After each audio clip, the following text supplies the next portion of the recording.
Hello and welcome to another episode of Life in the Mind, a neurodivergent podcast presented by neurodivergent people. I'm Joy Amy Wigman. And I'm Murray Spear. And this episode is Life in the Mind of us. Ooh, terrifying. Ooh. Yeah, we just thought we'd sort of touch base with you guys, which is a phrase I hate. Why have I just said that? And talk a bit. What is the base? Why are we touching it? What? Oh yeah, I guess that's like a baseball reference. It must be right? a baseball reference. Or rounders. It'd be hilarious if it was a Base. rounders reference. How many rounders references are there in the English language? Oh no, because That'd be now amazing. I'll sit here and try and work them out. Yep. Yeah. Hi. We Yeah, thought we'd later. talk a little bit about some of our experiences because it's been a while, hasn't it? A little while since we've done that. Yeah. It's good to go, oh yeah, we're neurodivergent as well. Yeah, and I've had a few weird things over the past couple of months. Some interesting things that people have said.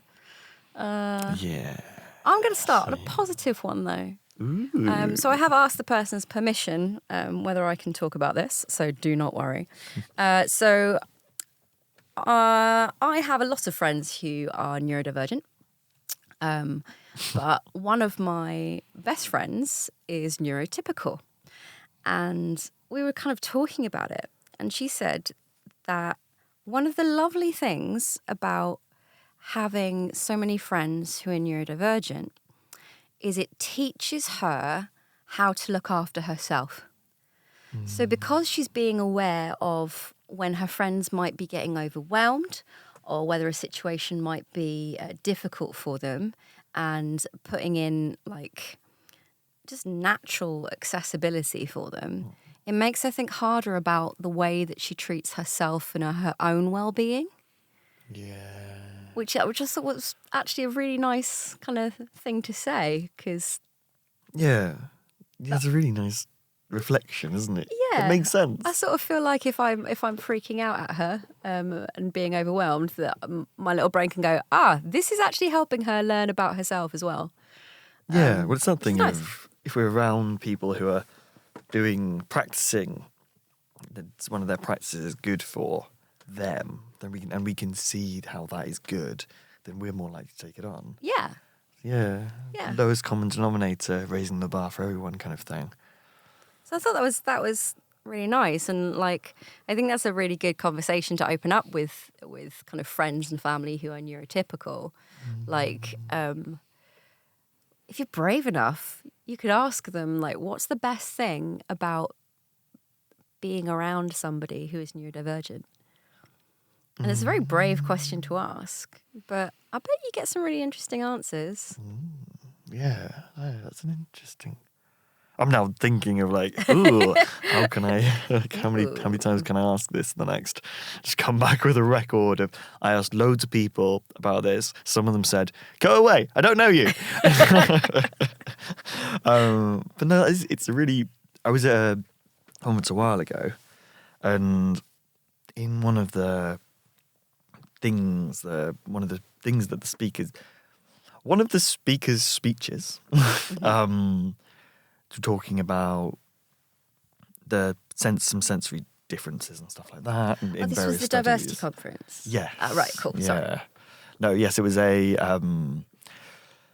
neurodivergent Wales, neurodivergent Cardiff. Cool. Neurodivergent Haniaeth Cardiff.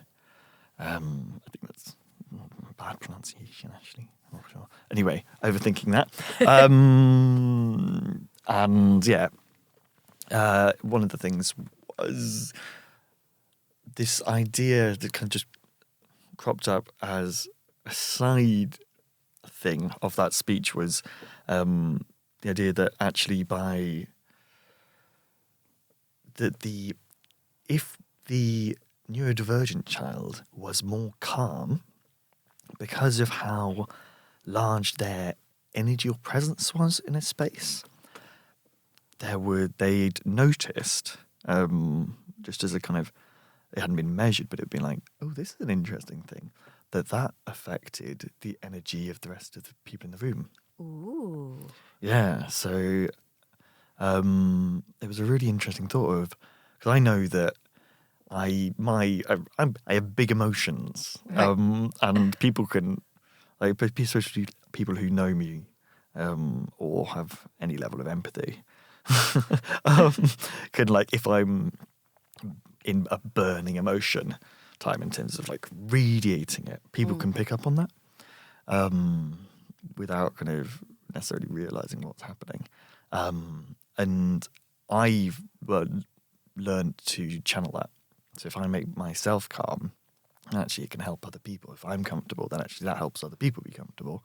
And it's an interesting, like, wonder whether there's that splash over of, maybe it's you're comfortable because I'm comfortable because of the same factors that are making me comfortable, but at the same time, if it is an empathy thing, a shared empathy of like, this person is feeling safe, and I'm picking up on that feeling of safety from them. It's Yeah, interesting, like, yeah. ooh, I wonder whether that's I like that. yeah. So yeah, I'm wondering about that one. And just to make it really clear that I asked for a little break there, Murray has taken off his top and replaced it with a different top. Yeah, I'm just like, it's now the layer underneath, and so there's suddenly jump. It's the magic jump. Yeah. Yeah, it was interesting you talking about it being sort of empathy, because that's something that I've been looking into a lot lately. Because a friend of mine, who we won't name, and like was, don't give them a hard time because it's just a common misunderstanding. We were talking about my daughter, because as you may know, my husband has ADHD and I am autistic. So we're always looking at things with my daughter to try and make her life easier, just in case. And I was joking with my friend, and my friend said, I don't think she's one of yours because she's really empathetic. And I had to like stop and say, actually, that's quite upsetting to say that. And me and Murray were looking at a YouGov study a little while back, and I can't remember the exact figures, but there's a quite high percentage of neurotypical people who believed that people who are autistic of the population believed that if you are autistic, you cannot feel empathy. So I started sort of looking into this and like, why? Because as far as I'm concerned, I'm really empathetic. I really pick up on other people's emotions. They really affect me. And I know my emotions affect other people a lot. And I like to connect with people when I'm talking to them. So I like to add to the conversation with something I can relate to. So like, I don't know what you're going through, but I've been through this thing that's slightly similar. So I might have some way in of like how you might feel. Apparently this is a thing you're not supposed to do. Apparently this is quite rude and feels like one-upmanship. Or competing for the conversation. Yeah, it's like, oh, but your thing's irrelevant because mine's coming in. It's like, no, that's not what I'm doing. It's the opposite. I'm doing the opposite. I'm trying to. That I can relate. Yeah, I'm trying to see you can talk to me. I'm trying to relate to you. And I read this really interesting article called "The Double Empathy Problem," which is by Dr. Damien Milton, and it's sort of about how neurotypical people in society will have this view that if you're autistic, you're not empathetic because the way that we show empathy is different to the way that they show empathy. But that's not the same as not feeling empathy. No. In fact, all of the autistic people that I know are the most empathetic people that I know. And they feel things really deeply. And surely people can see that through things like emotional overwhelm, because it's not just sensory overwhelm that you get. That we do want to connect with people. And that we find it hard to connect with people sometimes because they don't understand what we're trying to do. Yes, and the way that we're doing it isn't the standard the standardized manner of connecting with people or showing emotion. And so that's lost. It's often it creates that loneliness bubble. Yeah. In terms of Yeah. we really want to connect and we can feel what people are, you're empathizing or you're picking up on more, you've got more empathy and feeling things deeper. Yeah. And so you're really, but then there are other bits that as autistic people we might find harder to read and pick up on. It's like social cues and stuff, but also actually conveying that we are connecting and that what we want is the same as someone else, or what that we are empathizing and stuff. And it's especially because I get sometimes, it's a phrase in itself, choked up by emotion, type of thing. But for me, it's not like a choked up by the emotion is so strong that it's overwhelming my capacity to actually talk, and so it's like a genuine I lose, and it's just like, but I'm radiating that emotion back. I'm so angry by what you've just described happening to you. I'm so angry for you in this protective way that I'm now burning with this emotion, but I can't find the words. You can't respond. Yeah, I can't actually wordify. I'm so glad you said that, because I find that a lot. So, yeah, if something really disastrous has happened and I'm sort of related to it, I find it really hard to speak, because my brain's and my heart, I'm emoting.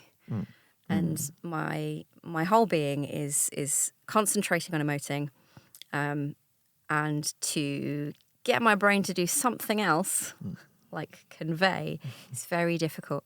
And I know that probably sounds mad to people who know me, because I'm a writer. That's a very different. But it's a very different thing. Yeah. And I suspect if somebody gave me a pen at that point, I probably would be able to write a load of stuff down. But it just physically won't come out of my mouth. Whereas, for me, I know that I can draw it out. I can draw that thing and actually convey it in that way. Or I can just, I don't know, for me, it's that when I'm in that place, I'm radiating the emotion to the point where I'm like, I feel like people should be able to see this. It's like I could literally feel it every fibre of my being. Like the really strong example in my brain, when a friend was telling me about how her work was being awful repeatedly with that, and I was just like really, really awful things. And I was just like, it's just like internally just growling and just burning with this. Just literally could feel it all the way through me. Just this emotion. And it feels like that there should be a glow accompanied with it, because it's so intense. It's fascinating, because the empathy is apparently too that's much. not normal. No, apparently it's not. But because they talk about, I say the universal they talk about, and we've mentioned it before, autistic joy. And that's the same thing for me. When I feel a moment of autistic joy, it's like everything in me is glowing. Yes. And I'm so happy that tears come out of my eyes. Yeah, and you feel like you should literally be glowing, don't you? And so you stimming and clapping your hands to just kind of release some of that, and just that expression of it. Yeah. It's literally radiating out of you. It's almost too too much. much. With every emotion. It's fascinating. It's a really interesting thing. So what we're saying to you lot is, of course we feel empathy. Yeah. In fact, there are studies to show that we feel more empathy than your neurotypical bunch. I think it's something we touched on before, the awkwardness empathy. Yeah. So watching certain things on TV and you suddenly just curl up into yourself, and you see the opposite of the radiating. I can't watch the cringe stuff because it makes me feel so cringy. Yeah. And it's just you're actually just squishing on the sofa. Yeah, it's horrible. No, it is. It's a fascinating thing. I remember when I was little, we used to watch a lot of Blue Peter. Right. Which is, if people don't know, very English show with a very British show, I guess. It's really quite English. It's fascinating. Yeah. I can't, must not get distracted by trying to delineate those two things, but There are in my adult brain, I'm like, these are adult presenters trying to connect with youngsters. kids. They do like crafts and Here's articles what I made and weird little skits. Yeah, and they have like, and well, they always used to have pets, the Blue Peter pets, Yeah. and one of the Blue Peter dogs died, and I was broken. I was so sad. I remember this really, really clearly, and I was probably like 4, maybe. And I remember crying with my brother and sister in the lounge, and then walking through into the kitchen. My mum was like, "Oh, Murray, what's happened?" I went, "The Blue Peter dogs died," and just then was the moment where it absolutely just burst into floods and floods of tears. And my mum was like, "Oh," and just didn't give a massive hug. I look back and I go, that was, that's the reason people went, you're overly sensitive. Yeah. And it's the over empathy in a way, but it's like just Over-empathy, the size of the emotion. I wonder how like, many it's of just our folks interesting. out there get told often you're too sensitive. Too sensitive. Really? Yeah. You're too sensitive, but you don't have any emotion. You're quick to anger. What? Yeah. Too much Yeah. in general. You're too much. You're just too much. Get back in the box. It's like, but you were sad yesterday. You're not allowed to be sad today. It's like, what? Why is that logical? Why does that make any sense? There's a full That makes spectrum far of more human sense. emotion. I would like to experience all of them. Yeah, I think, and going back to that thing of how actually the lowest common denominator can bring up the whole. If we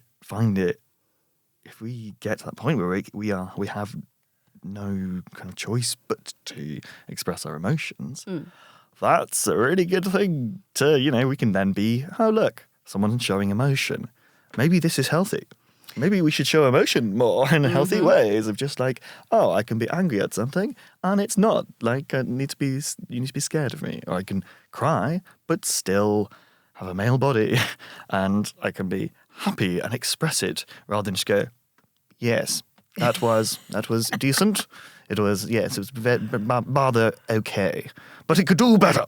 It's very big in British culture is just like, get on with it. I'm like, no, getting on with it is not healthy. Just, yeah. Emotions are there for a reason. Yeah. Like we have them. All of our emotions have a place. Yeah. Very strong believer in that. We might express them in a different way to the way that you express them. And that doesn't mean that it's wrong. It just means it's not the same as you. And it can give you a chance to reflect on how you express them and what does work for you. Yeah. If you go, oh, that's different to I, then hopefully I can make you more aware of what you do. Yeah. Oh. Yeah. See? It's good. It's good. It is, yeah. Neurodivergent people, the solution for everything. Hey. Except maybe one thing. Well, I had a conversation with somebody this week. Again, we'll do no names. Who said, you just need to be more organised. And I You tried not being disorganised. Have you tried not being disorganised? Like, I've tried everything. I would love to be organised. I would love to know where I'm meant to be, what I'm meant to be doing. I would love to not forget to feed myself. But it's part of my neurodivergence, and it's a really difficult part of it for me, because I'm so often told you just need to be more organised.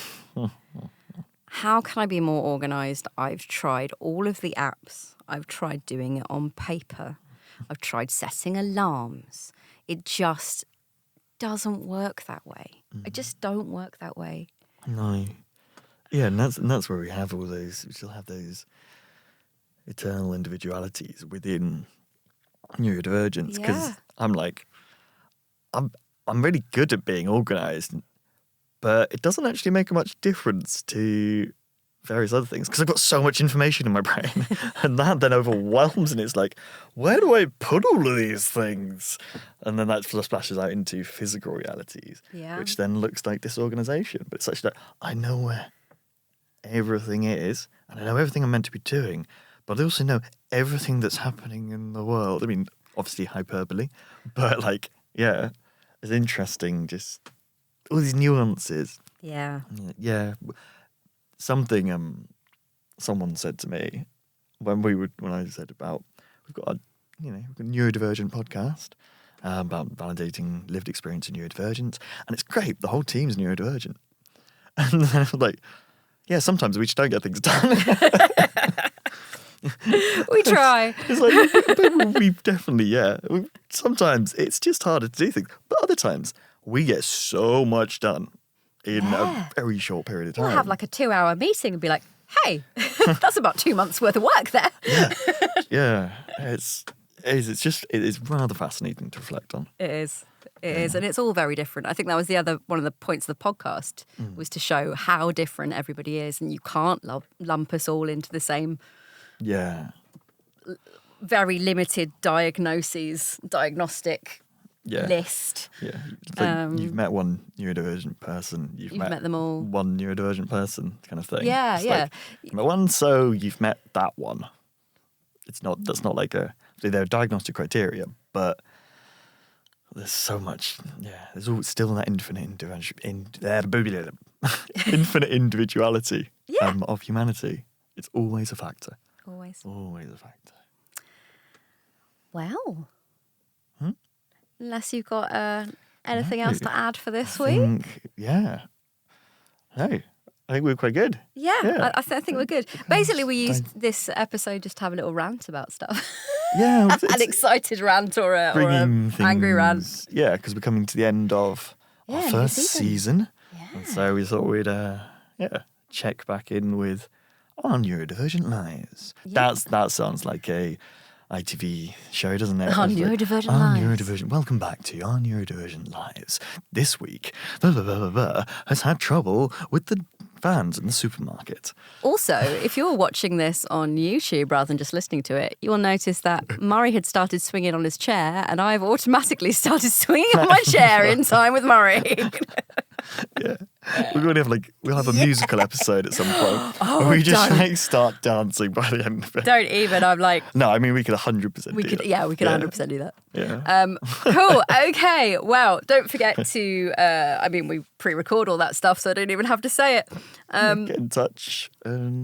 Yeah. So, folks, if you can get in touch, let us know what you think. Tell us what you thought of the season, because that's always helpful. Yeah. Tell us what kind of guests you'd like on, like from what industry or walk of life. Yeah. That's really helpful for us because it can inform who we're going to. Yeah, and it's easy for us to miss certain things and stuff like that. So it's always good to have input from other angles. And absolutely. We've got so many people on our radar that we want to get in, and that we are in the process of getting in and trying to cover as many bases as possible. But it's always good to have people's input, whatever that is, even if it's just like, I really liked your dungarees, that one episode. Yes. Or your glasses are purple. Or, I'm just looking at Joy Amy describing things He's now. just describing Joy Amy. Joy Amy's not wearing her lovely sunflower dungarees this week because she did put them on this morning for podcast record, but then when she went to the loo, the little clippy bits went down into the toilet. So I had to change at the last minute. This is my green dungarees today. I'd even done my makeup to match my outfit and everything. Really disappointing. And you say you're not organised. Yeah. Different types. It's interesting, isn't it? I could be really organised with my outfits. But yes. Well then, folks, we'll see you next week. Bye. That's all we have time for this week, folks. Don't forget to like, subscribe and comment. Follow us on Instagram at Life in the Mind. Our other socials are linked in the bio. Bye!